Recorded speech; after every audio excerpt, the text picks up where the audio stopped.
State of State, we got your Nittany Line update. It's a football discussion with Tom and Justin, so kick back and press play. With former Penn State and NFL defensive back Justin King, I'm Tom Hannafin. This is State of State.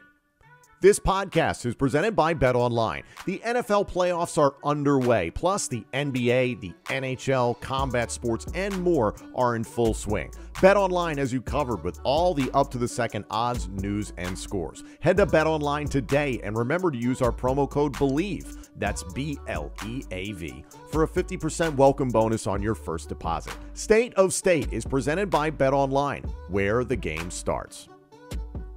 State of State is a proud supporter of Blue White Outfitters. Blue White Outfitters was created as a retail shop meant to highlight the confidence, competitiveness, and fearlessness of the elite athletes found throughout the history of Penn State University. Check out their Lockdown U and Lawn Boys merchandise today. All sales from Blue White Outfitters directly benefit Penn State student athletes. Visit www.bluewhiteoutfitters.com today. Hi, everyone, and welcome to another edition of State of State. I'm Tom Hannafin. He's Justin King. He's had COVID for the last few days, so everybody be nice to him in general. He's just trying to get his wits about him. He's not even wearing Blue White Outfitters merchandise today. Like, that's how down he is, man. But Justin King is going strong, and so are we. Thank you for liking, commenting, subscribing, turning on notifications, and rating us. And, of course, follow us all over social media on X, Instagram, and TikTok at State of State Pod. Justin, we are talking about all things going on with the Penn State transfer portal window for the winter. It is now closed, so we're going to go through who's in, who's out. Some names you know about, some names might have slipped through the cracks, so we're going to go through who's into the program, who's departed the program, and what all these landing spots mean for everybody involved. But I want to start off, Justin, with some movement in regard to the Penn State coaching staff. Mark Dupuis is returning to the program as an offensive analyst. He spent the last 4 seasons under Ricky Ronnie at Old Dominion as the wide receivers coach. And you know Dupuis very well from his time as a graduate assistant with a part of the Penn State football program from 2017 to 2019. We know James Franklin loves his big coaching staff, loves his analysts. What do you think of Mark Dupuis? I'm a fan of Mark's. I mean, I'm happy he's coming back to Penn State. He's somebody that even as a GA did a good job where he was given more responsibilities. I mean, it was a time through just transition with the receivers coaches. So I remember him helping out with the receivers, but he always did a good job on the recruiting trail, identifying guys, was always open-minded to hearing different things. You know, sometimes as GAs, they're trying to make their mark, right? And so sometimes they get overzealous about something and try to show it. He was always somebody that kind of fit within the structure of the organization and provided value where he could. And I mean, again, very energetic, confident coach, has a bright future. The interesting thing for a lot of people, obviously, when Mike Yursich was fired by the program, Mike Yursich was also the quarterback's coach simultaneously. Danny O'Brien basically stepped into that role once Yursich was released and has been kind of the de facto quarterback's coach. He's an offensive analyst as well. Do you expect Danny O'Brien to potentially just kind of get tabbed as, yep, you're the quarterback's coach? I mean, the way that the guys ended the season, I would think that he kind of made a mark on, you know, solidifying that position for himself. I don't think James brings in another quarterback coach per se. And like, you do need a quarterback coach, whether that's outside of the offensive coordinator that's dealing with the quarterbacks or working in tandem. So, I mean, I think it would be a good nod to give him that opportunity, but you never know moving forward. In regards to the offensive side of the ball with coaches, offensive analyst Bill Queisert has followed Andy Kotelnicki from Kansas, so he will be a part of the offensive staff. So again, there's some new players in the building in regard to offensive analysts. Where they could wind up, time will tell in general. One departure from the program's coaching staff that fans will certainly know is Calvin Lowry. Spent 1 season with the team as an analyst. Not entirely sure what he's off to next at the time of recording this. This is pretty fresh news, so not necessarily an earth-shattering thing, Justin, in terms of the overall stability of the program, but who doesn't love Calvin Lowry in terms of just being a legend within the program? Absolutely. Calvin was a senior when I got there as a freshman, one of the leaders on the team. And I mean, he's had his own receiver room before. So I would assume that he's open or getting another job somewhere else that just hasn't been announced. That's what I'm assuming, but you never know.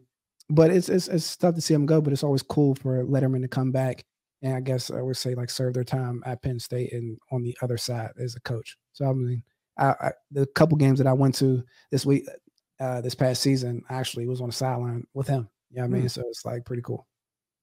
Always loved Cal. He was a Yeah. monster back in the day. Speaking of other coaches, Justin Lustig has been installed as the special teams coordinator after Stacy Collins spent one season with the program. He's going back to Boise State from whence he came. Lustig, who spent time at Vanderbilt, was up for the Broyles Award at one point, so it's a good resume. I don't believe there's any overlap in regards to those of you thinking, oh, well, James was with Vanderbilt. I think it's much more recent than that, but still, it's like, hey, James hopefully knows some people down there still and was like, he any good? Cool. Let's sign the guy up. But I don't know if you know anything, Justin, about Justin Lustig. Not too much besides just the Broyles Award. I mean, I understood that he had a nice like track record, but it's funny that you say that because in Nashville, James's name rings bells because of what he did at Vanderbilt. He's somewhat of a celebrity. Anytime I go to Nashville, people talk about, and I say I'm Penn State. They're like, oh, you took our coach. You took our coach. That's always comes up anytime I'm in Nashville. So, I mean, I'm sure that he got the word that that's a good replacement. It's interesting that Stacy came and went back to Boise State, but I think it's a nice replacement. I've said it here before. I think one of James's strongest attributes as a head coach is being able to hire and put a staff together. He's been able to do that. I mean, I think at this point now he has like 7 head coaches that has worked underneath him. We can probably go through. I mean, Joe Moorhead, Ricky Ronnie, Brent Pry, and Ken Wisenhunt. That was a big one. Ken Wisenhunt, and I mean, what's over at Marshall? Huff over at Marshall. I said Ricky Ronnie already. Manny Diaz now. Manny Diaz now. I mean, Joe. Yeah. I mean, there's like I want to say there's 7. I can't think of them. My mind's kind of cloudy. But that's like every reason to be cloudy. But that's like a very, very underrated thing for a leader of an organization to put that type of talent in the coaching sphere together and be able to operate. So, I mean, even though I don't know too much about Ludwig, I mean, I think he'll be a nice replacement. Lustig, Lustig. It's okay. It's the COVID talking. You'll bounce back at some point. Some more information on Mark Dupuis, since that was a bit of a headline. Graduated from UConn in 2011. Has been mostly working with wide receivers through his career. He began at Bates College, went to Penn State, as I mentioned, as a GA, 4 seasons at Fordham as a wide receiver coach, and then working underneath Ricky Ronnie at Old Dominion for a number of years as a wide receiver coach. Dupuis was Ricky Ronnie's first hire. So obviously similar circles altogether. Never a problem. That's always good to have that familiarity. The brotherhood of coaching. That's exactly how it operates, right? You get into that fraternity. Some of them in the business was like the Urban Meyer family. So they used to have like a underground thing where you came from Urban Meyer's tree and you get a job offer from someone else outside of the Urban Meyer tree. You couldn't take that job offer from like if someone within the Urban Meyer tree offered you a job versus someone outside. If you took that job outside, you weren't allowed back in. So it gets real territorial about how different things move. And Mike Yursich was a part of that at one point. Well, some people will call it the good old boys club. And then there's other people where it's like, well, if you know the person is good and they can do the job, make it an easy search. So it's because in coaching, man, it really does come down to trust, right? Whether it's someone, a coach that betrays you or anything of that nature, that's the part of coaching that's very interesting, is that you're right. That trust factor is incredibly important. So it's like you want to earn that trust first. And it's like that trust to be able to do the job and that they're going to be able to, hold up their end of the bargain. Because, I mean, one bad hire can ruin a whole organization. Very true. Let's get to what Penn State did within the 2024 winter transfer portal window that just closed within the last few days. So hopefully that means like we're not going to have to do like 30 emergency podcasts because somebody hopped up in the transfer portal or anything. It's like it's a little quieter for right now. Obviously, the recruiting side of things is continuous. Second signing day is on the horizon, but I want to walk through the transfers out of the program first. I know a lot of people, the first person they can think of is Dante Cephas, who to some people is public enemy number one, but to some people it's like, hey, this just wasn't a good fit altogether. Dante Cephas is in the transfer portal at the time we're recording this. 24/7 Sports has him, quote, crystal balled to Kansas State, basically meaning that it's pretty well expected that he's going to Manhattan, Kansas. What do you think about that fit if that actually materializes? Kansas State. I don't know too much about Kansas State, but man, that's in the middle of nowhere. But and then like, but I mean, the middle of the country. So is State College. Like, let's be real honest with ourselves. But we can at least get to New York in 4 or That's 5 true. hours. We can get to And Pittsburgh, to Wilkes-Barre, the DC. Electric City, baby. Oh man, you know what I'm saying. So there's ways of getting around that part. I don't think State College, Manhattan, Kansas is in the middle of nowhere. Fair. Like Yeah, literally in the middle of the country. It is. But I don't think Penn State was probably the best fit for him coming in to begin with. I mean, whether it was a fit coming out of high school or now, because there's like a lot of different things that you have to bring to the table when you go to Penn State. We talk about coaches having to have trust. There's other elements that you have to perform when you get to Penn State, whether there's like a lot of standards that you have to uphold before you can prove yourself to get on. And that's not the case at every program. And some players fit better with less structure. Some players fit better with more. And it's just, each his own. But I think there's more one way to skin a cat. So hopefully he finds his opportunity at Kansas State and makes something happen. I will say this about Kansas State. Their incumbent quarterback going into next season, Avery Johnson, who's a true freshman, is a very special talent. I can do a lot with his legs, is maturing as a passer, an electric athlete. And there's a lot of people that follow Kansas State in the Big 12 altogether that were saying one of the reasons why Will Howard left Kansas State was, obviously going on to greener pastures, hopefully trying to make a little bit more money in NIL. He's going to Ohio State. He's going to be fine in the grand scheme of things. Very curious to see how that plays out for the Big Ten in 2024. But the Avery Johnson kid is very, very talented. So if you add Dante Cephas to that and he hopefully is motivated going into the situation, maybe it's a good fit. We'll have to wait and see. Again, that's just crystal balled for right now. Those crystal balls, I mean, they're 50% sometimes. You never know. You never know. Never know. But that does seem like a good fit with a new quarterback, him going out there, because I think he will be motivated. It's kind of tough having 1,000-yard season, getting hurt one time, then you move up and take your roll the dice at a bigger school like Penn State, and it comes out as essentially a failure, right? As any competitor, he probably feels like, oh, that didn't work out. I didn't live up to what I was supposed to do. So I'm sure he's going to be motivated to come back out and have bring his draft stock up back to where it once was. And athletically, it's not that he can't hang at the Power 5 level. It's a neck up thing. So if this didn't work out at Penn State, you better make it work at Kansas State. So absolutely. We'll see if that materializes completely.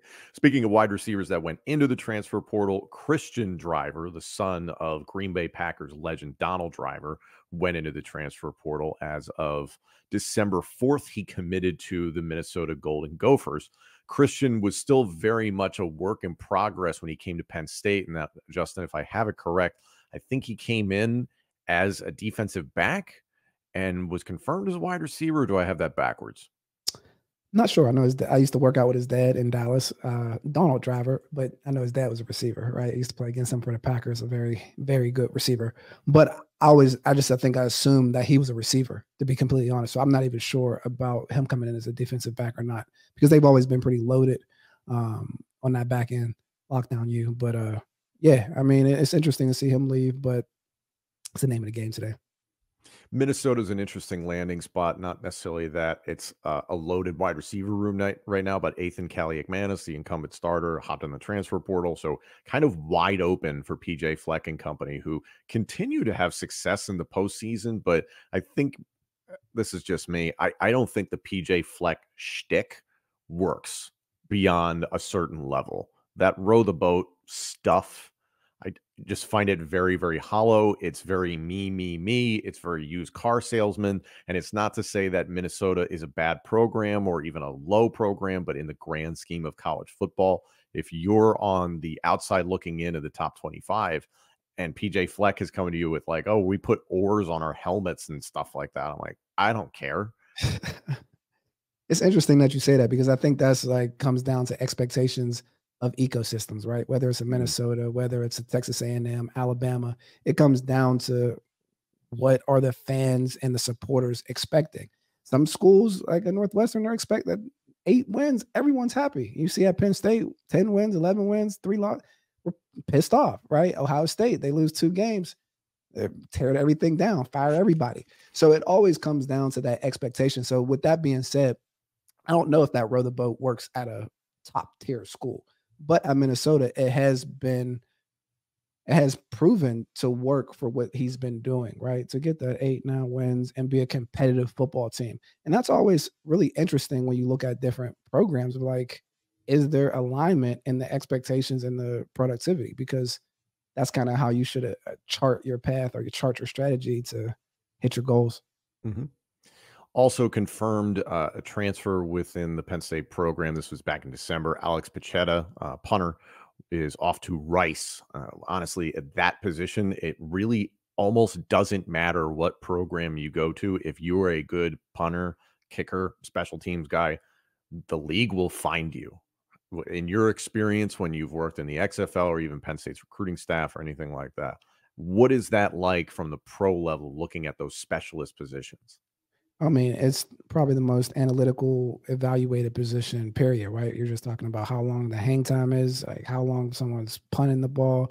And punters are like true weapons. Punters, kickers, like true weapons. We get down to kickers and how long it takes to get the kickoff, you're timing up blitzes, everything comes from like more of an analytical space. So it's very interesting when you go into the evaluation of different specialists and then you start to really value the good ones, right? When I was at Penn State, I mean, Blake Gilligan was there, and it was just like, He was excellent.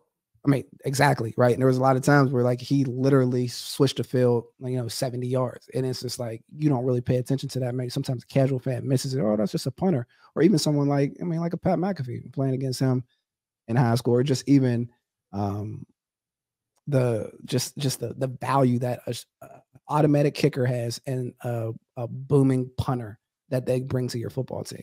I think that's something that you can always continue to upgrade, and you have to evaluate them in a very meticulous way. Bichetta came in and just lost out on the competition overall at punter. So no shame in that. There were a bunch of people in the mix for that. He initially was recruited in 2019, 2020 through 2021 by the likes of Auburn, Duke, Clemson, Virginia, and Arkansas. So didn't exactly have trouble finding attention. Going to Rice, smaller school, completely understand, but I almost don't even have much of a comment on it beyond like, yeah, if he's getting the chance to be the starting punter there, then you're the starting punter and you're one of 100 some odd jobs that scouts get to look at. Punters are like, it's like track and field, right? Like you can go to whatever school, but the time is the time, and that's what people say. Like, okay, this is the thing that they have. Like, if you have a crazy hang time and your net average is X amount, like you said, you'll be found, and that's, I mean, it's a benefit to different teams, right? Like that's something that they need to have, and I mean, him moving to Rice is a good move for him. Yeah. Another Penn State player into the portal. We've talked about this before, but Jake Wilson, special teams, not special teams, excuse me, D squad, developmental squad, practice squad, quote unquote, star for 4 years. Did everything that was asked of him. I believe won defensive star of the year on the D squad this past year. Entered the transfer portal with 2 years of eligibility left. He got his degree from Penn State. We've talked about him before. This is one of the bright spots of the transfer portal, in my opinion, is a dude who walked on, worked hard, did everything the program asked of him. Now he's looking for some place where he can put more of his game on tape. So still waiting to see where he winds up. Somebody else that hopped in the portal, Ibrahim Traore, offensive tackle. He jumped in on January 9th, still does not have a home. You and I haven't talked about Ibrahim at all. We haven't. I actually don't know too much about him in the sense of why he jumped into the portal, right? Like, or that whole situation and like why he left. Because I mean, the portal's is the wild, wild west or the open sea, to be completely honest. If you're not a very highly valued player or just an outlier that's demanding some type of cash, it really is a roll of the dice when you jump in there. So he might have got caught in that crossfire. Yeah. In terms of the players that Penn State has landed in the transfer portal, I think a lot of those names are pretty well known. So I want to start with two guys that you might not really know or it slipped under the radar. Jordan Mayer is an edge player. He will be a walk-on at Penn State. He comes from the University of Wisconsin. You and I texted about this briefly, and that me as the fan on the outside looks at this and I'm like, man, if you enter the transfer portal and somebody's offering you a scholarship, and then there's a place like Penn State that is a bigger blue blood brand, but they're like, hey, we can't offer you a scholarship. You have to weigh your options to a degree. And that's the challenging part of NIL, is that it's like, oh, well, you're not offering me a scholarship, or you're not offering me any money or something like that. It makes a very tough decision. But for him to go from Wisconsin, again, a solid program within the Big Ten, to Penn State and looking to prove himself and work into, the rotation. Who knows if he's going to make any sort of dent into the starting rotation. I honestly don't expect that. But the decisions that these young people have to make now are so much more complicated because of NIL, because of the transfer portal. And I'd say complicated in a good way, in that there's just more options out there. Yeah, because it comes down to what you value, right? Because some families, some parents, like even some of my clients, like they want to go to a bigger school or educational institute that they can like lay their hat on, and they're okay with paying to go versus taking a scholarship. Let's say like a football school, right, where it's not known for academics, but they're just like, I can't even say like a major school, but I'm not gonna call any schools out. But essentially,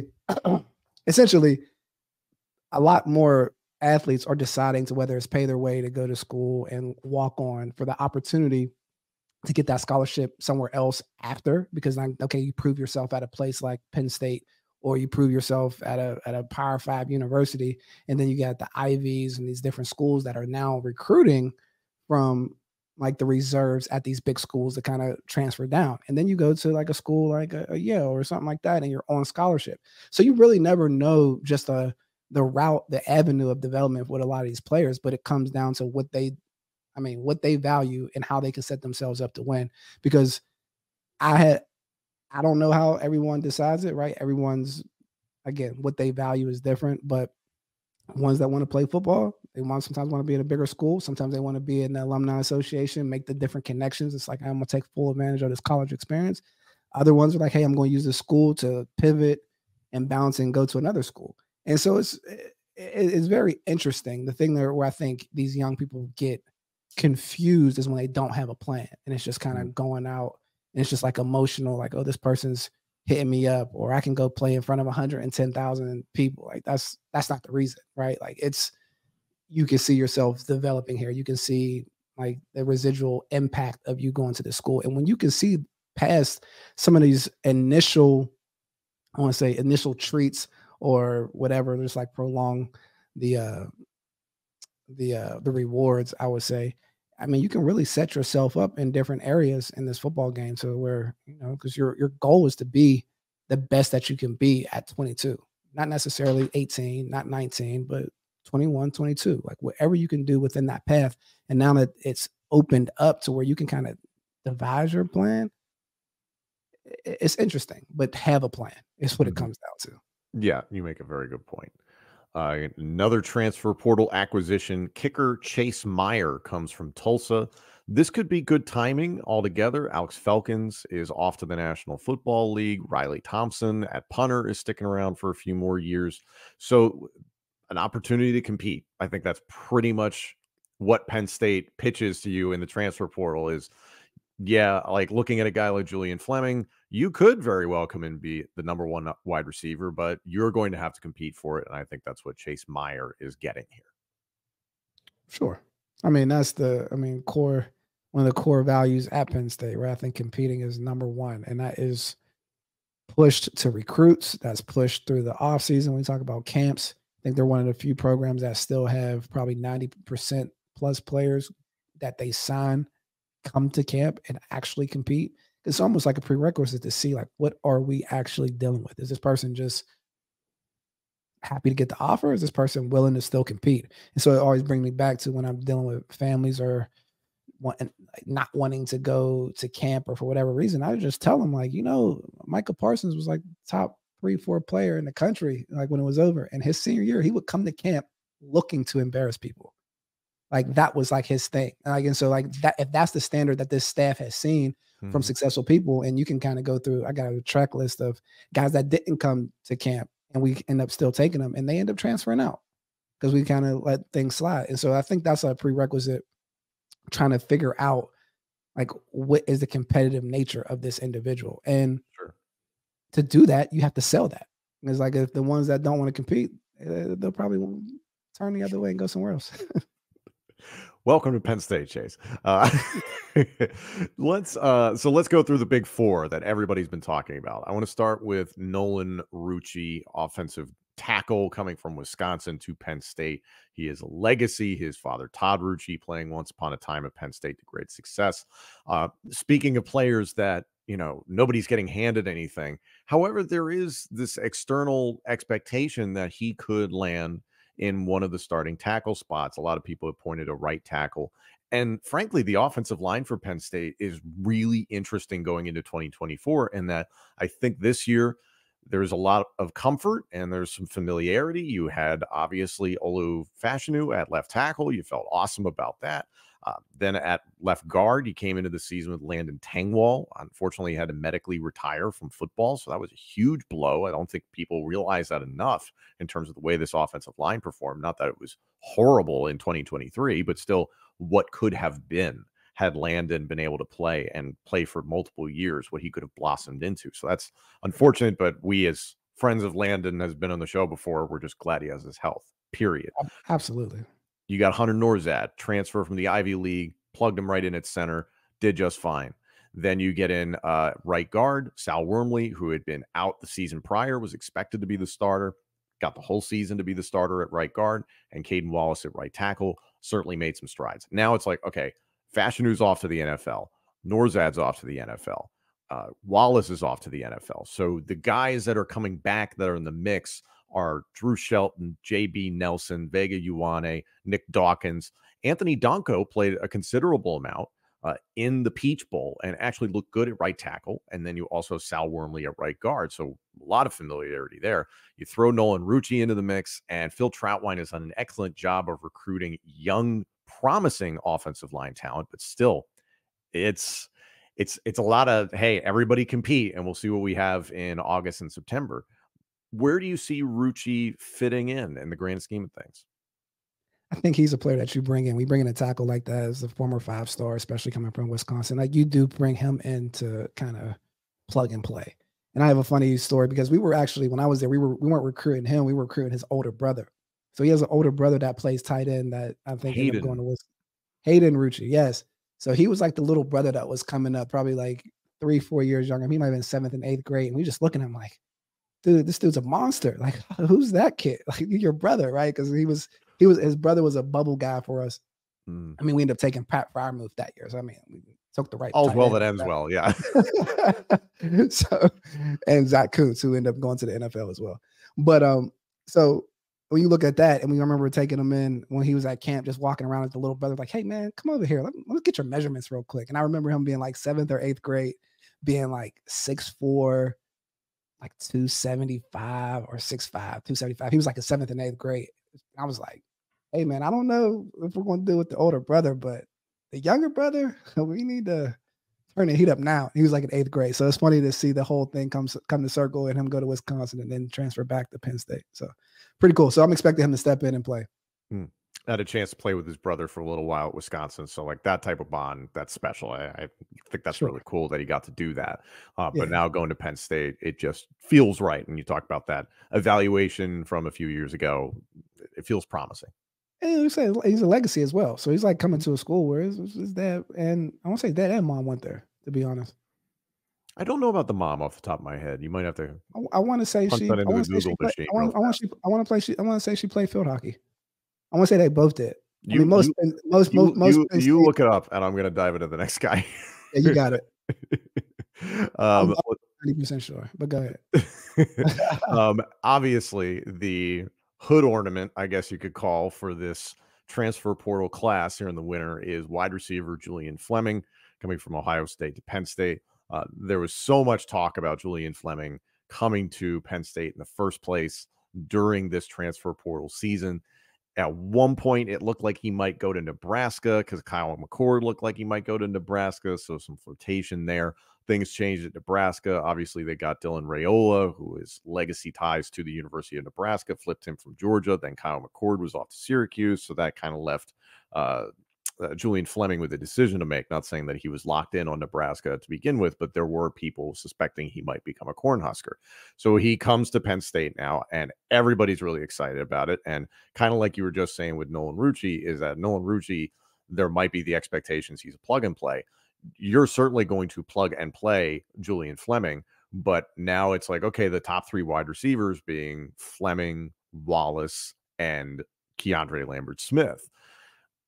It still feels like a competition to me. And it still feels like, man, we've seen what the high end of Keandre can be. And it's like, man, like last summer we were talking about it. Oh, maybe he made the leap. People are saying he made the leap. Didn't make the leap in 2023. So it's like, man, if Keandre makes that leap and he makes it challenging for Julian Fleming in terms of the guy that's number one, not saying that Fleming is locked in to be number one, but hell, Trey Wallace, I would say, was the best wide receiver Penn State had in 2023. So I like the fact that there's really no question of who the top three guys are, because there was a question of who the number one guy is. And then 2 through 6 was a question last offseason and well into this season. No, I mean, I think you're right about it being an open competition, and with no one separating themselves from the pack, you have to come in and compete. I mean, we've seen what happened last year, how many receivers were able to go in throughout the season. Some guys played one game, made a big play, never seen them again. And so there has to be some level of consistency from these receivers. I mean, I think the coaching staff is trying to figure out who's going to step up and be those surefire 3 receivers. So I think that's on the receiving room. I think that was pitched to Julian. It's like, hey, got opportunity to step in and make some plays. And to go back to what we were saying, yes, his mom, Stacy, was an All-American field hockey player at Penn State. Awesome. Yeah. We do our homework here on No, but Fleming getting the chance, like I think it's probably from the outside looking in, Justin, assumed he's the plug and play number one wide receiver, but you never know until you get into camp. Yeah, I don't know. I mean, you would have thought that about Cephas a little bit, right? Just based on the production. People were saying that during the summer that Right. he looks great, you know. Yeah, so I don't know if you can say that about the receiver position, because it's indicative of other things, whether you're picking up the playbook and making plays. Like, you have to have some confidence with the quarterback and like the receivers coach when it comes down to that, because we can see how quickly that trust dissipates, right? Like whether you don't understand the playbook, whether you're dropping balls, whatever that thing is at the receiver spot, there's just a lot of variables that go into it. So you expect them to get some run, but again, hopefully he steps in and makes the plays that we need him to make for everyone's sake. Veering to elsewhere in that wide receiver room, if I'm seeing Julian Fleming come in, the first person I'm thinking about is Omari Evans, because if there's any wide receiver that seems to have a very good relationship on and off the field with quarterback Drew Aller, it's Omari Evans. And if there's anybody that should see Fleming come in and have a fire lit underneath them, it should be Omari Evans, and it should be Caden Saunders, and it should be Malik McClain, transferred from Florida State last year. And hell, throw Liam Clifford into that mix of a guy who looked like a promising slot receiver in September and then just kind of faded out of the offense. I don't even put that on Liam necessarily, just the way the offense struggled so much in the passing game. It almost didn't matter sometimes the guys you were rolling out there, and very few of Penn State's wide receivers, very, very little did they get separation enough to be consistent threats in the passing game. But looking at that small group, Justin, I'm thinking about Evans, Saunders, and McClain. What are you going to do now? Yeah, Evans is the one that I was referring to about making plays in one game and not see him again. Like, so it makes you question, like, all right, if you can come in and make plays, like, why aren't you in consistently? And I think that goes across the board, right? Whether you're able to create separation, make those 50-50 catches. And we saw that later in the season, like you said, with Liam. I think a lot of the people in the Big Ten or our opponents started playing a lot more man against us. And then those pure attributes or athletic attributes start to shine, right? Like, that's what, I mean, that makes me afraid of Julian Fleming, but that makes you just kind of like pause. It's like, all right, is he going to be able to create separation, be able to make the plays that we need him to make? Or is he just going to be like another plug I mean, another plug and play type of receiver where it's just like nothing special. If it's open, we're going to hit him. And I think we need more than just that, right? We need more than just a possession receiver. We need some playmakers on the outside to keep things honest, to help the running backs, to help Drew, to help everybody, to be completely honest. Like our offense doesn't really operate without having some weapons on the outside. So hopefully these guys can step up, and they should have some fire lit under their butt because they're bringing in receivers. And I mean, everyone's talking about the weak spot on the team being receivers. And I see some of the tweets or whatever from the players. It's like, oh, people don't believe in us. It's like, yeah, until you prove and show some production, no one's going to believe in you. I will say it until September. 2024 is the prove it season, period. Right. Rounding out the rest of the transfer portal window, this transfer class for the 2024 winter transfer portal window. We talked heavily about defensive backs A.J. Harris and Jalen Kimber. Harris from Georgia, Kimber from Florida, and Georgia before that. So we did an entire episode on those two guys. So I guess my question more to you is Harris and Kimber, now that this is rolling, what are you hearing about the two of them from within the program? I mean, kind of the same things that I stated, where you think of Kimber as being someone that has a bona fide starter type of traits that you would expect him. Obviously, got to come in and compete, but I would expect him to come out as one of the starting corners going into the season. And AJ Harris, I think it brings another player with position flexibility to be able to do more things on the back end. We talk about Coach Allen bringing in his type of defense and having that bigger nickel to be able to move inside, play a little safety, play a little bit of corner, and move things around. I think they bring a lot more diversity to the back end, losing Johnny Dixon, Kalen King, and Day Hardy, and having these two guys come in with like premier talent and just coming in and making plays, I think will be beneficial for the defense moving forward, especially with the way that Coach Allen runs his defensive scheme. Mm-hmm. So that's pretty much it for Penn State in regard to roster movement during the 2024 winter transfer portal window. So the window is closed for now, but it will reopen again in the spring, and I'm sure we'll have all sorts of other madness to deal with. Before we go, Justin, I do want to touch on something else within the Big Ten. Michigan head coach Jim Harbaugh has interviewed for the LA Chargers head coaching job, which is not abnormal. It's happened a few times where he's gone and done an interview. He's got a 10-year, I think $125 million contract, kind of like sitting on his desk there at Michigan if he wants it. JJ McCarthy is declared for the NFL draft, which I kind of thought was a hasty decision on his part. I think there's a lot more development that JJ could probably afford. Now going into next season, no JJ, not to say that McCarthy was this transcendent quarterback, but obviously it played extremely well, just won a national championship. Alex Orji, the backup, has tremendous athletic ability. They utilized him as the scout team quarterback, getting ready for Jalen Milroe in Alabama. And they're like eerily close to preparing for that type of athlete. You lose Blake Corum, but Donovan Edwards is back. So if Harbaugh is not back, I think that's the huge blow altogether. But it does feel like Michigan offensively is going to be different next year. And it does make me speculate about that top 5 of the Big Ten next year. Oregon has Dylan Gabriel and, who's the backup quarterback that they got from UCLA? Dante Moore. All this talent at quarterback. We know what Dan Lanning is capable of. He did not go to Alabama, sitting tight at Oregon. Washington has a lot of turnover right now. A lot of players jumped into the portal because of Kalen DeBoer going to Alabama. That's a big deal.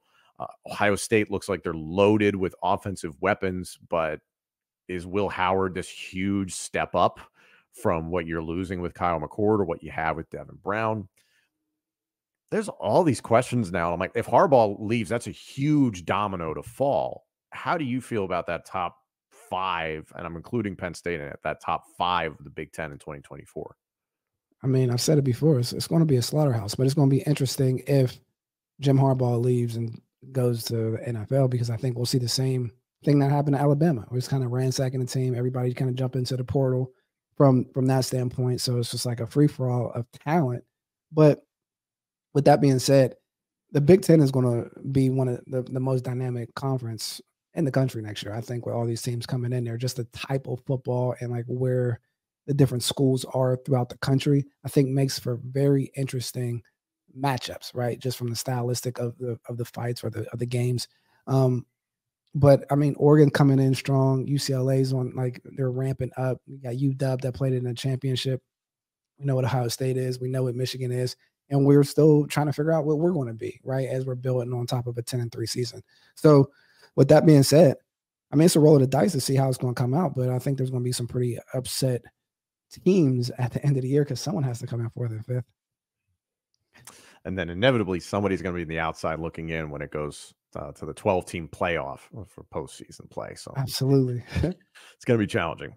Thank you all so much for joining us again. Like, comment, subscribe, turn on notifications, rate us, follow us on X, Instagram, and TikTok at State of State Pod. Let us know in the comments section what you think about the Big Ten in 2024, Penn State's haul in the transfer portal window for the winter, what they got, what they're losing, all that stuff. It's winter. It's freezing here in the Northeast. There's a snowstorm that I guess is never going to end. I guess we're living Snowpiercer, the real thing. So we might as well talk some football.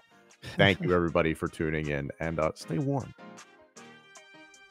Thank you all so much for joining us. This episode and our entire library of shows is available now on YouTube, Apple Podcasts, Spotify, Google Podcasts, and wherever else you get your podcasts. Also, let us know what you think of the show on social media and check out all of our content on X, Instagram, and TikTok. Search for the handle at State of State Pod.